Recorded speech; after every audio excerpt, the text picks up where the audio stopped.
mungkin tanggal lupa ya, bulan kemarin saudara IR telah membuat laporan melalui kuasa hukumnya Polres Jakarta Selatan ya, terkait dengan ya, pencemaran nama baik melalui media elektronik ya, diduga oleh terlapor melakukan konferensi pers ya di daerah kafe di daerah Senopati.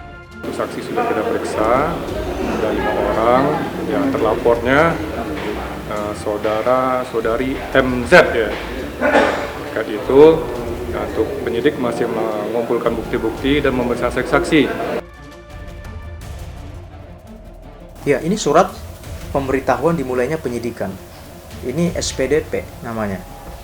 Nah, SPDP ini kemudian dikirimkan kepada masing-masing pihak yang berperkara sebagai bukti tindak lanjut dari proses pemeriksaan laporan yang dibuat oleh pelapor, sehingga dengan dinaikannya perkara ini di penyidikan, maka tentu kami berasumsi bahwa ada bukti permulaan yang cukup bagi penyidik untuk meningkatkan status kasus ini dari penyelidikan ke penyidikan. Ya, terlapornya ada 2 orang. Yang pertama itu Medina Zain dan yang kedua adalah Lukman Azhari. Karena memang dari bukti-bukti yang kami lampirkan ya, itu memang kedua orang ini sangat aktif melakukan statement-statement yang sifatnya menyerang. Apa yang kami laporkan ini disertai dengan bukti-bukti yang bisa kita pertanggungjawabkan secara hukum, dan ancaman hukumannya ini tidak main-main, 4-10 tahun penjara. Dan ketika sudah ditemukan siapa tersangkanya, ini sudah pasti ditahan pelakunya. Hak setiap orang untuk melaporkan. Kalau saya sih nggak apa-apa. Sekarang berjalan sesuai sesuai yang alur yang berjalan aja. Kalau Irwan membuat laporan baru untuk Polres Jakarta Selatan dan sebelumnya sudah ada laporan dari Pinta Audit, klien saya Lukman dengan Medina Z itu tidak ada masalah. Kita persilakan karena itu hak konstitusional setiap warga negara untuk membuat laporan. Ya, kami sih sebagai warga negara yang baik, kami akan berkoordinasi dengan laporan tersebut gitu. Masih berproses untuk hak tersebut, masih berproses. Pokoknya sekarang mau dia melaporkan mau apapun kita jalanin semua, kita hadapin semua. Nanti ya aku yakin kebenaran nggak akan pernah mendua. Nanti kita lihat hasil akhirnya, itu aja. Tidak puas dan akan membawa ini ke jalur hukum yang lebih serius, saya harus menempatkan diri saya secara profesional untuk membela klien kami. Sekali lagi saya berharap Irwan untuk cari jalan damai. Jika ada kemudian permintaan kenapa tidak berdamai saja, kenapa tidak kemudian islah saja, saya merasa tidak fair kalau islah atau damai dengan kondisi yang seperti ini. Kenapa? Karena 1 tahun terakhir ini klien kami diserang, udah babak belur dia. Lalu tiba-tiba ketika laporan Medina Zain dihentikan oleh Polrestabes Bandung, tiba-tiba banyak permintaan kenapa tidak didamaikan saja atau segala macam yang sifatnya memang tidak sampai ke ranah hukum lagi.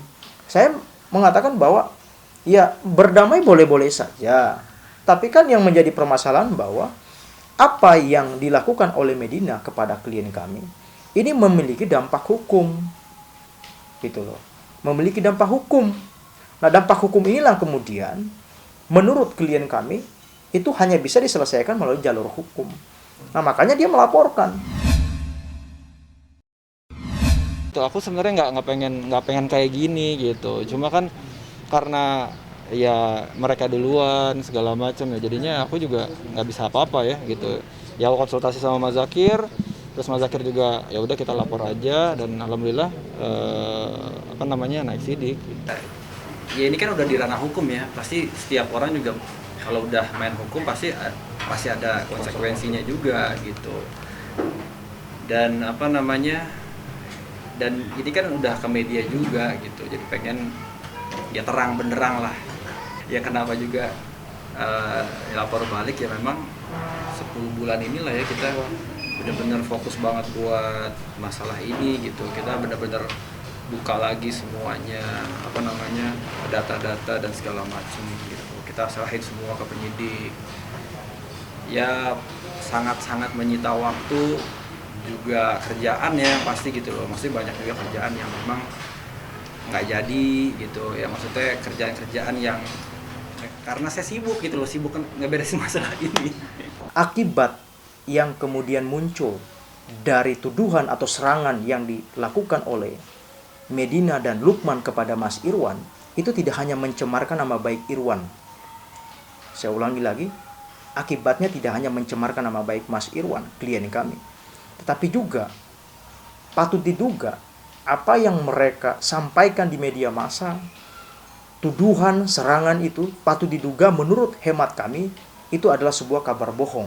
Kayak misalkan pemutusan hubungan kerja ya dengan salah satu stasiun TV, kemudian ada pemutusan kontrak iklan, ada pemutusan kontrak untuk endorse produk-produk seperti itu. Belum lagi ada banyak jamaah yang kemudian mundur dari travel yang dimana Irwan sebagai salah satu pemegang saham di situ. Jadi banyak sekali. Nah itu saya tidak bisa menjelaskan berapa total kerugiannya. Dapat telepon dari teman-teman orang-orang TV segala macam. Kenapa sih kasusnya seperti itu? Apa yang emang ini ada masalah atau gimana gitu? Dan itu kan bikin kerjaan-kerjaan juga di hold. Oh iya, kalau ditanya kerugian, ya kerugian pasti ada material dan imaterial ya. Karena beliau seorang public figure, tentu ya berita negatif itu bisa kemudian merusak nama baiknya ya. Dan juga pasti pekerjaan dia juga merasa terganggu dengan adanya pemberitaan negatif itu.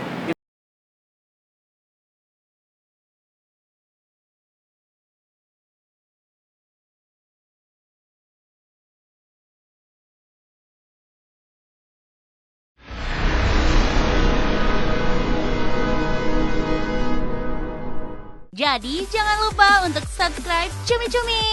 Ditekan ya tombol lonceng merahnya.